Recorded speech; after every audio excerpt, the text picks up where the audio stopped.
Voilà, vous pouvez préciser aussi. Non, tu prends français, je prends l'euro pour les après avocat. Voilà, maître, nous sommes en direct. En français. Non, en français d'abord. Voilà. Alors, moi, je m'appelle, je suis maître Mako Dundour. Donc,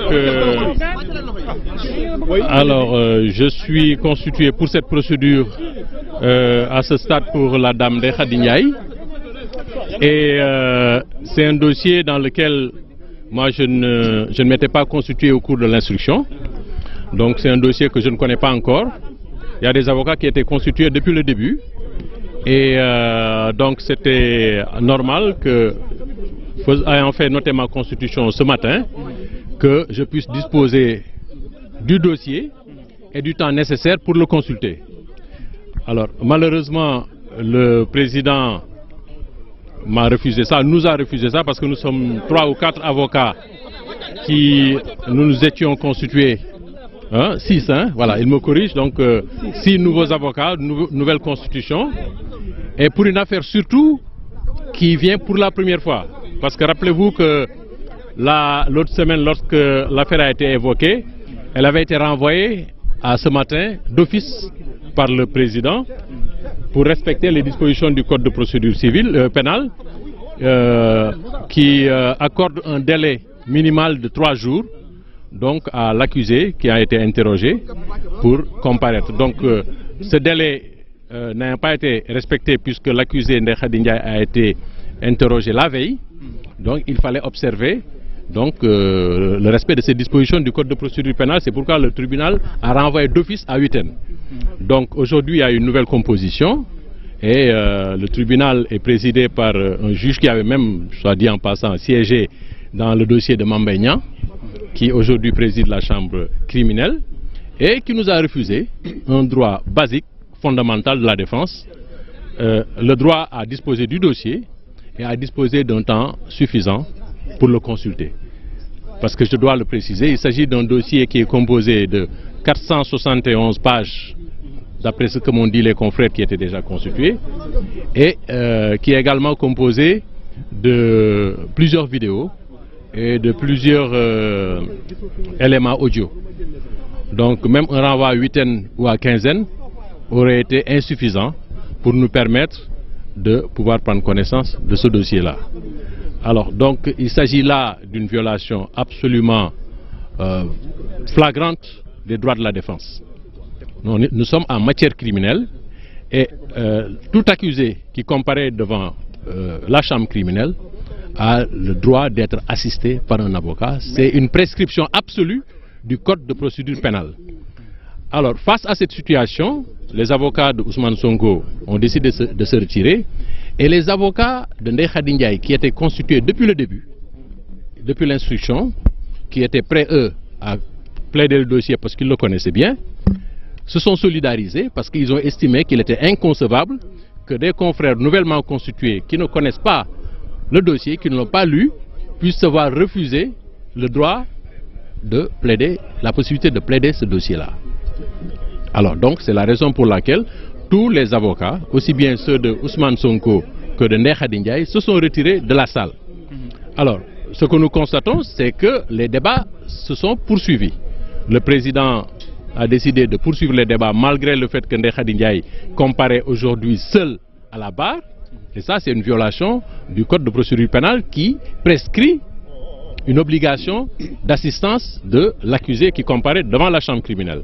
Donc ce que le président aurait dû faire, ça aurait été de constater qu'il n'y a pas d'avocat pour Ndeye Khady Ndiaye et de renvoyer le dossier, de saisir le bâtonnier pour la commission d'office d'un nouvel avocat ou bien demander à Ndeye Khady Ndiaye d'en constituer un ou plusieurs nouveaux. Ce qui n'a pas été fait, ce qui vicie aujourd'hui à notre sens la procédure.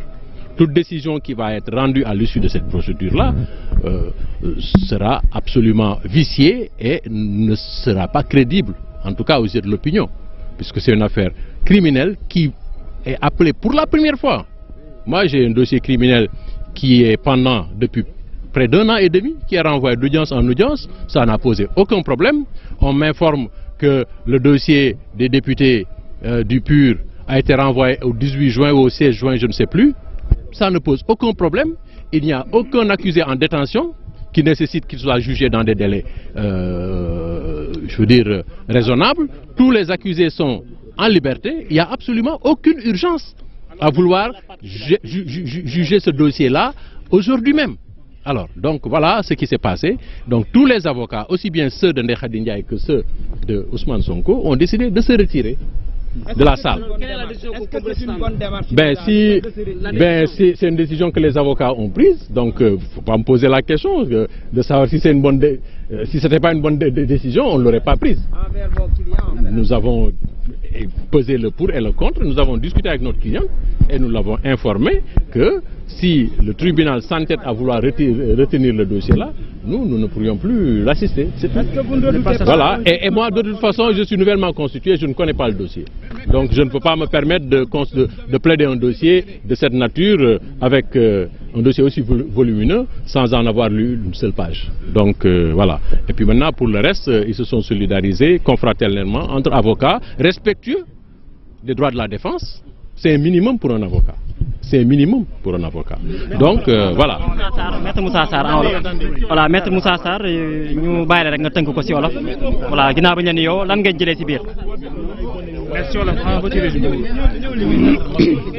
taxaw ak Maître Moussa Sarr ñu bàyyi ko mu tënk ko ci kàllaama Kocc. waaw li ñu bëgg a tënk ci wolof man damay wax ci turu avocat Ndeye Khady Ndiaye di leeral ci kàllaama Kocc Barma lan moo tukkee ci audience bi tey. Comme bi ngeen ñëwee ci biir salle d'audience bi gis ngeen ko woo nañ dossier bi tey bi ñu wooyee dossier bi avocat Ndeye Khady Ndiaye jóg juróom-ñeent lañ mais juróom-benn yi ñoom ñu ngi door a ñëw ci dossier bi coow li tàmbalee am na léegi ñaari at nekkuñ ci woon juróom-benn yi kon xamuñ dossier bi te booy layool nit il faut nga xam. li nga koy layool lan la pour xam loola il faut nga jot kayit yi jot lépp lu bokk ci dossier bi nga càmbar ko gëstu ko waxtaan ci ak sa cliente laaj ko lii ma gis comprendre ma ko lii lan la lii lu muy niru lii lan la ba pare avocat yi bokk toog dajaloo am benn tëralin boo xam ne ñoo ko bokk ne ñun ñëpp ci dossier Ndeye Khady nii la ñuy taxawee mais juróom benn avocat yooyu nga xam ne ñu ngi door a ñëw ci dossier bi bees man ci laa bokk bi ñu sàkkoo ci tribunal bi muy chambre criminelle bi ne nañ ko dàq ni ko yoon mayee mooy les droits de la défense sont absolus parce que suñu constitution moo ko wax boo demee article 9 suñu constitution in fine dafa ne les droits de la défense sont absolus à tous les états et à tous les degrés de procédure mooy donc dañu war a jox matukaay yëpp avocat yi nga xam ne ñooy layool ki ñu topp xeetu ñaawteef bu toll noonu pour ñu mën a jël seen matukaay yu war ci seen teeyu bakkan ci jàmm ak seen aafiya pour ñu mën ko layool tribunal bi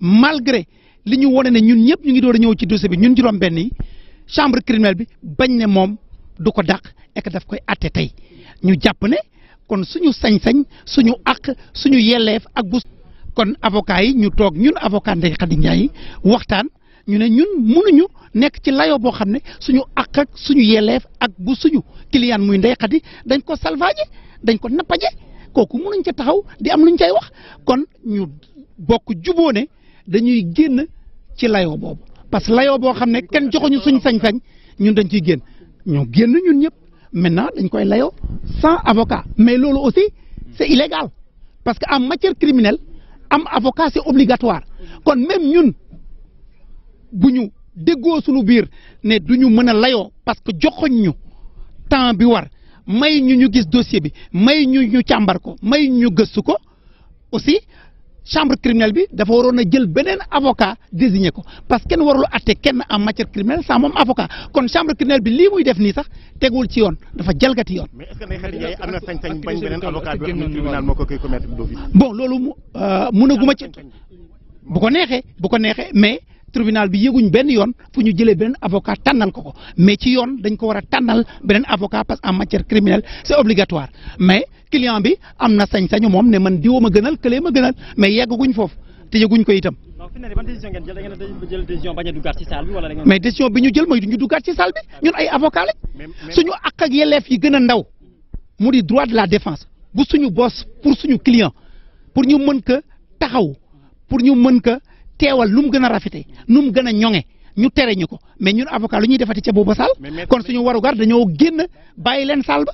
am nañu info comme quoi am na beneen avocat buy waxal Ndeye Khady Ndiaye ci biir saal bi. bon yëguñu ko ñun amul ba bi ñuy génn amul. mais bu amee itam Ndeye Khady sañ na ko bañ. ni yéen la bon xamuma parce que moom moo fa nekk ca biir moom am na sañ-sañam peut-être pour wax ca loola.